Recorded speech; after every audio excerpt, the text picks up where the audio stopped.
ধরুন আমার এই যে ডান পাশে যে কলামটি আছে, আপনি যখন এই কলামে কোনো ডেট টাইপ করবেন অর্থাৎ যে কোনো ডাটাই হোক টাইপ করবেন, এই জায়গাটায় অটোমেটিক সিরিয়াল নাম্বার উঠে যাবে।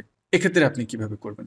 এক্ষেত্রে আমরা যে ফাংশনটি ব্যবহার করব এটা হলো ইকুয়াল আইএফ ইফ লজিক দিব। এখানে লজিক মানে বোঝাচ্ছে যে তোমার কোন জায়গা থেকে এটা শুরু হবে এবং সেইখানে কি হলে কি হবে সেই লজিকটা আমাকে এখানে সেট করে দিতে হবে। তো আমার শুরু হবে ডেট, আমি এখানে যদি কিছু লিখি তখনই সিরিয়াল নাম্বারে আমার কিছু আসবে। তা এই সেলটা সিলেক্ট করে আমরা ইকুয়াল টু টাইপ করব এবং তারপর ডাবল কোটেশন দুইবার দিব। কেন ডাবল কোটেশন দুইবার দিলাম? কারণ আমরা বোঝাতে চাচ্ছি লজিকের ভিতরে যে এই সেলটা যদি খালি হয়, ডাবল কোটেশন দুইবার মানে হলো খালি, কারণ আমার ওই সেলটা তো খালি থাকতেই পারে। খালি হলে কমা দিব। এখন আমাদের যে ইফ ফাংশন, এটা সিনট্যাক্স বলতেছে তুমি যে লজিকটা কল করছো সেটা যদি সত্য হয়, অর্থাৎ আমি যে খালিটাকে কল করছি এটা যদি সত্যিই খালি হয়, তাহলে তুমি কি চাচ্ছ? সিরিয়াল নাম্বারের ঘরে আমি চাচ্ছি খালিই থাকবে, তাহলে আবার ডাবল কোটেশন দুইবার দিব এবং কমা দিব। কমা দিয়ে এখন দেখতে পারতেছি ভ্যালু ইফ ফলস।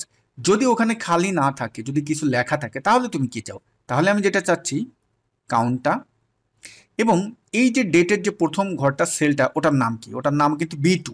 আমরা এই সেলটার নাম বি টু বুঝতেছি, তাহলে বি টু এখানে টাইপ করেন বি টু। এবং এই বি টুটাকে আমরা ডলার সাইন দিয়ে অথবা ফাংশন কি F4 বাটনে চাপ দিয়ে লক করে দেব। তারপরে আবার আমরা এখানে ক্লন দিব এবং আবার আমরা এখানে বি টু টাইপ করব। এবার ব্র্যাকেট ক্লোজ দিয়ে দেন। আমরা যখনই ব্র্যাকেট ক্লোজ দিলাম দুইবার দিব, যেহেতু এখানে দুইটি ফাংশন ব্যবহার করেছি। এন্টার বাটনে চাপ দেন।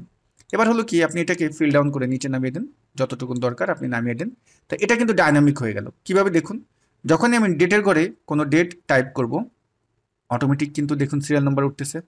আপনি যে ডেটই টাইপ করেন না কেন, দেখবেন অটোমেটিক আপনার সিরিয়াল নাম্বার উঠতেছে।